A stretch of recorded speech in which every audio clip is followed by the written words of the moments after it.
NVIDIA's Q2 earnings are in. The stock fell after hours by over 2%, yet, by all accounts, they beat Wall Street expectations. So, why is it down? And is it a buy now, or are there better opportunities out there today? To help us understand what the earnings of the most important company in the world mean is Ray Blanco. Ray is our senior tech analyst here at Paradigm Press. Among other big calls Ray has made in biotech and consumer technologies, Ray recommended NVIDIA at a split adjusted price of 50 cents in 2014. So he's been following the company for 10 years, which is why we invited him here today to break down NVIDIA earnings and reveal his generational tech play to buy now. Ray, welcome to the channel. Thanks for coming back. I appreciate it. Thanks, Doug. Good morning. So, Ray, NVIDIA beat yesterday pretty handedly. Shares fell 2%. And this morning in pre-market trading, it's down over 3%. So can you talk us through their earnings call and explain why it's down? NVIDIA earnings is, if the stock market was a sport, right, and the tech sector was football, right now lately the last few quarters, right, the last couple of years, the NVIDIA earnings report is the Super Bowl, right? Everybody watches it. It's the most followed. NVIDIA had a great quarter. I did not doubt that NVIDIA was going to have a great quarter. I did some channel analysis, and companies in the NVIDIA value chain, they reported earlier in the month, like Foxconn assembles easily half of those GPU boards where they put the NVIDIA chips on. They had a really strong, they beat, and it was, driven to a large extent by their AI server bills. So I didn't think NVIDIA was going to surprise to the downside. So we beat, and Jensen Huang came out there in his leather jacket, right? And he said, we're raising for Q4. And here we go. Last night after hours, I think we were down 6%. This morning, last I checked, we were 2%. So what the heck happened? Well, is perfection.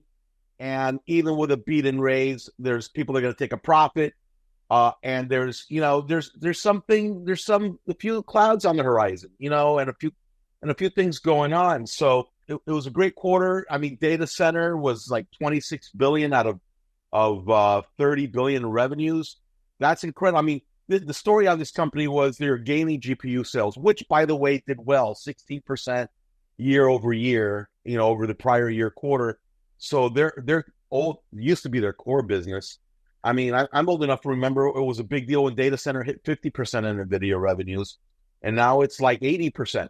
Really strong quarter, and they raised, I think, 32 billion in revenues they expect, and the margins are insane. They're guiding for next quarter between 74 and 75% margins. This is not a competitive business by any means.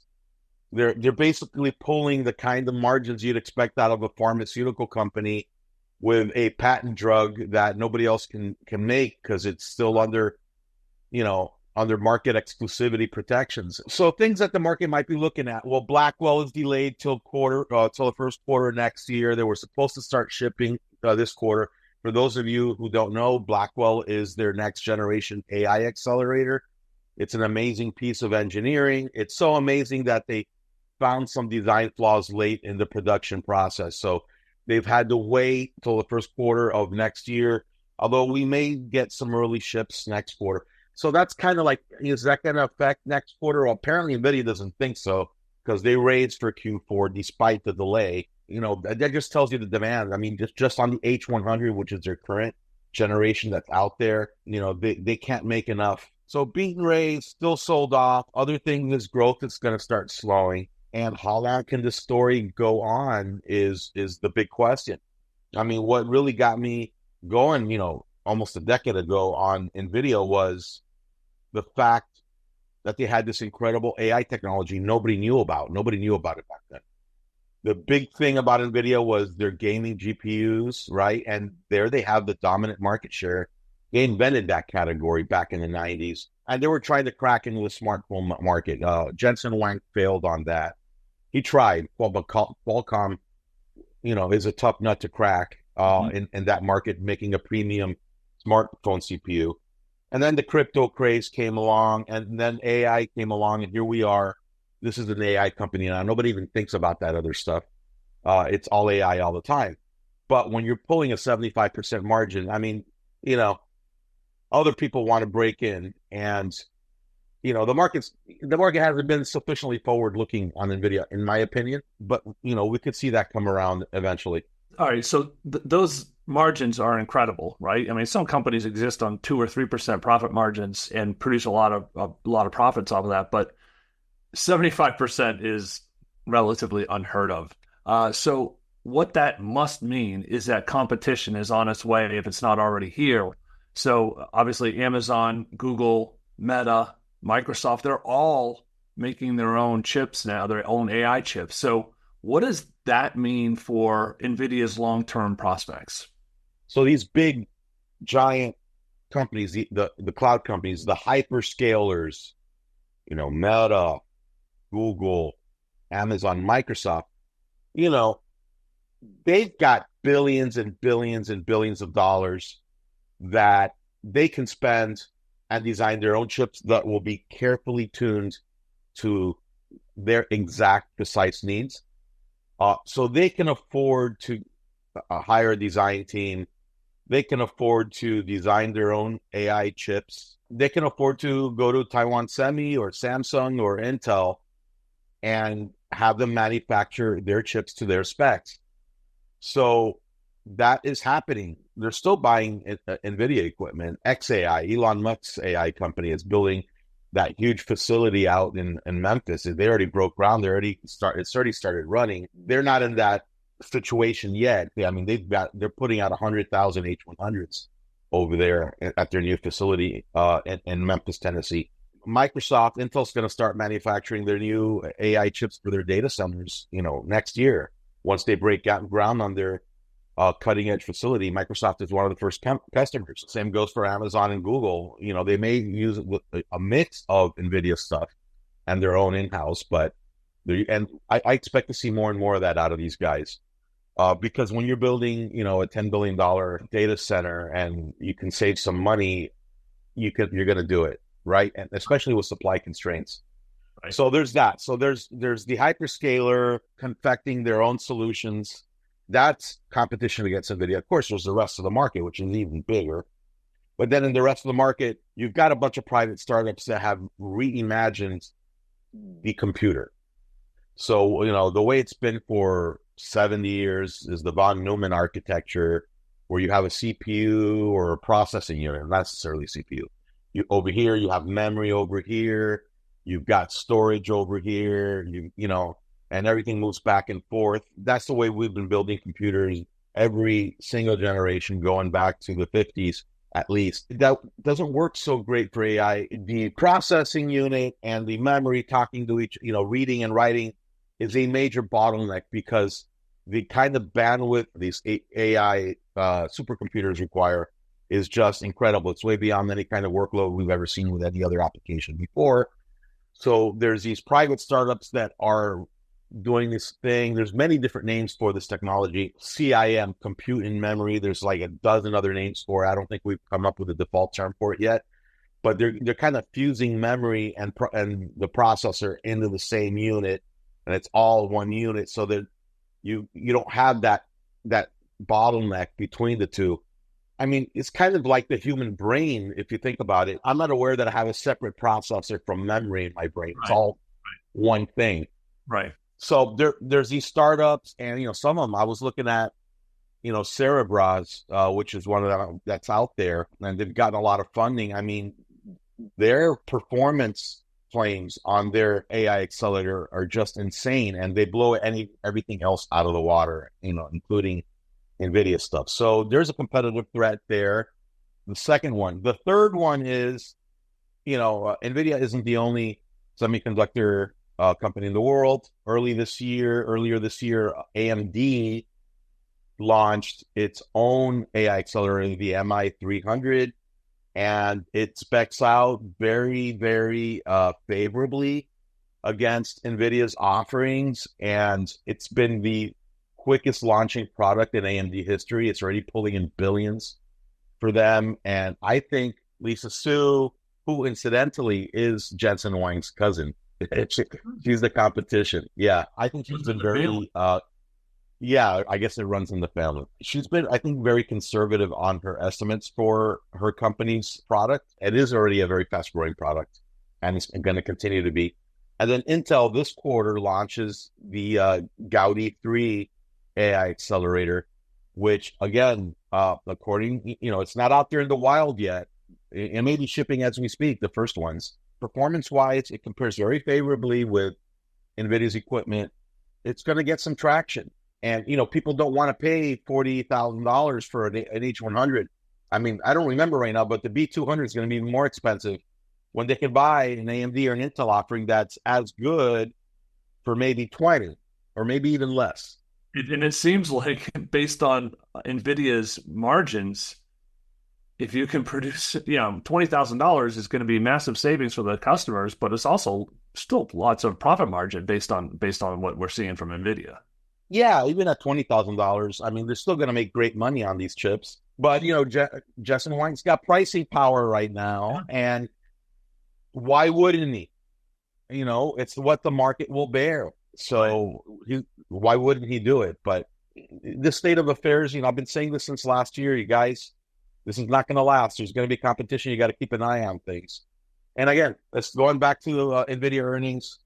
Great quarter, beat and raise, but look ahead and be ready for what's coming. Okay, so that's what I want to talk about next is, you do a lot of writing here for us at Paradigm Press, lots of research. Everyone turns to you when it comes to hard tech like this. And so I have two questions, and there are two separate sides of the coin. First off, NVIDIA, is it still a buy? Is it still something that people should have in their portfolios? And second, in quotes, you've written, this is a generational play, this company. Yeah. So I would like for you, if you could, first answer the question about NVIDIA, is it still a buy? And then, what is your generational play that you've been writing about in recent weeks? Well, I think NVIDIA is definitely a hold for now. Okay. And, anything is tradable. And, a lot of people placed their bets ahead of earnings last night. And, we'll see what side of the coin cashes in when the market opens today. Okay, so I already talked about Intel, and I think Intel's a generational buy right now. The company has been through a transformation, a reorganization. As you know, it has not had a good year. We're trading around $20 a share right now. Here we go, $19.61. Maybe I should buy more. I think I will. $83 billion market cap. Compare that with NVIDIA, which is, as of right now, $3 trillion, as of last night before market closed. So why do I think this is an NVIDIA-like buy, NVIDIA 10 years ago? Simply because this company is going to be probably the greatest tech turnaround story since Steve Jobs went back to Apple in 97. I really think so. What happened with Intel, around a decade ago, it was kind of like a Boeing story. Bean counters and finance types ran the company, and they're only looking at the next quarter. They're not looking at the next 10 years. And then that business, if you don't spend the money you got to spend, you're going to fall behind. And that's what happened with Intel. Intel did not invest in the next generation of chip making equipment, and they tried to milk everything they had out of their DUV equipment. Okay. It's a type of machine that actually puts the patterns on the silicon, photolithography. It's DUV. Taiwan Semi spent the money, and they bought the equipment, and they put the work into, manufacture chips at scale, and they've got the best process in the world. It didn't hurt that companies like Apple stepped in and said, we'll give you the billions to buy the equipment, but you got to we're the first ones you got to make chips for with this equipment. And they're a great company. Taiwan Semi is a great company, no doubt about it. But, Intel kind of almost invented this business. And what's been going on with the new CEO, Pat Gelsinger, over the last couple of years, he's brought the focus of the company back to re-earning that crown of making the best chips in the world, okay? Better than anybody. And now, if you look at what's going on, it's Intel that's spending the money on the next generation of equipment, the EUV equipment, which, by the way, in both cases, it's ASML that makes it. They've got a monopoly on this stuff too. Most complex machines humanity has ever made. So Intel is spending, like this year, I think 10 of them ship. The first 10 of the EUV machines ship. Okay. They're like, I don't know, hundreds of millions of dollars each. Okay. They're huge. Intel is buying like 6 of them, and Taiwan Semi is buying none of them. So the company has been executing extremely well. There was a stagnation in the advancement of the process technology, and that's where they lost the plot, and Taiwan Semi pulled ahead. But under CEO Gelsinger, they've got a roadmap to reacquire supremacy in the next year or two.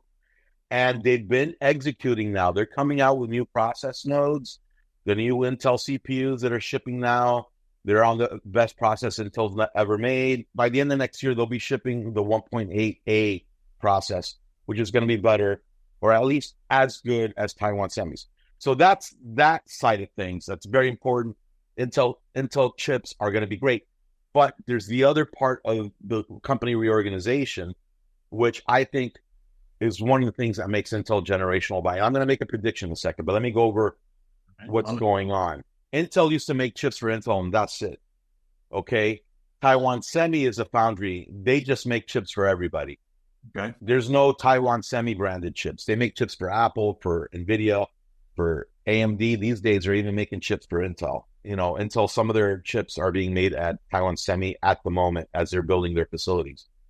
Well, Intel split into the Intel traditional business, and now you've got Intel Foundry, and they've got billions of dollars worth of customers that have already signed up. Okay, so they're going to not just make their own stuff, they're going to be making stuff for everybody else.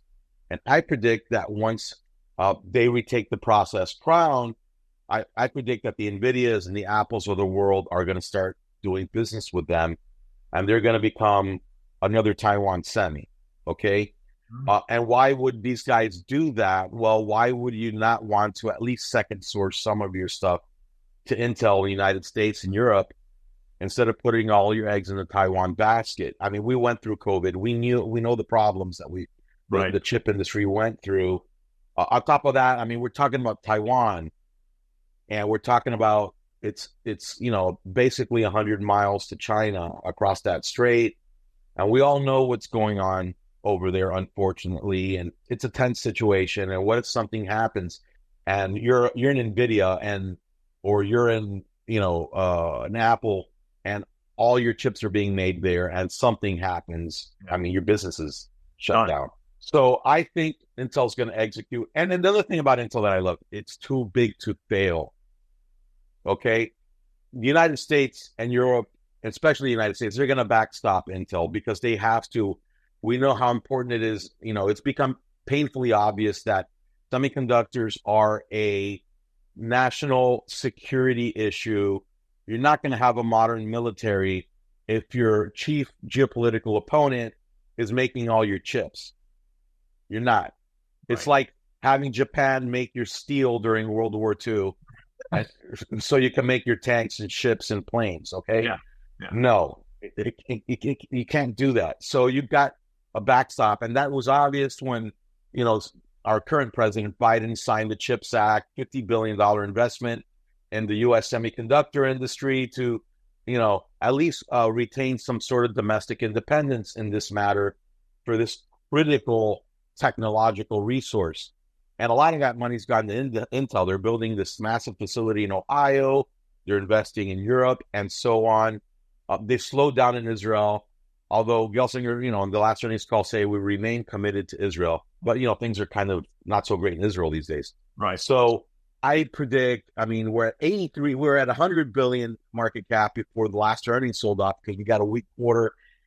We're at $20 a share. This is a generational buy because I predict by the end of the decade, this is going to be at least $1 trillion market cap. Okay. It's going to be at least 10 times its current value. And that's without any kind of junk going on in the South China Sea. Okay. If something happens there, it's going to be worth even more. Yeah. If I had some money to put into the market right now, asymmetric risk reward, Intel is the way to go. Right. Not Nvidia. That is fantastic. So Intel over NVIDIA. I've been reading your stuff for a long time. I am also in Intel for full disclosure. I've been buying around $20 for a while now. I bought at 30, now I'm buying at 20. You make such a great argument for it. It's such a critical piece of infrastructure here for the US. The government's behind it and supporting it and with the CHIPS Act, so it just seems to make a lot of sense. And I love the fact that they're not just producing chips based on today's infrastructure, but they're moving and they're elevating towards the next generational size chip. I think that's a fantastic idea. Thank you, Ray, so much for your time. I really appreciate you being here and explaining what's going on with NVIDIA. Thanks for your time. And everyone for watching, thank you for watching today. If you liked today's discussion, be sure to give us a thumbs up. It's an easy and free way to help us out. And if you don't want to miss our next interview, be sure to ring the bell and subscribe to the channel, and we'll see you next time. Thanks again. Thanks, Doug.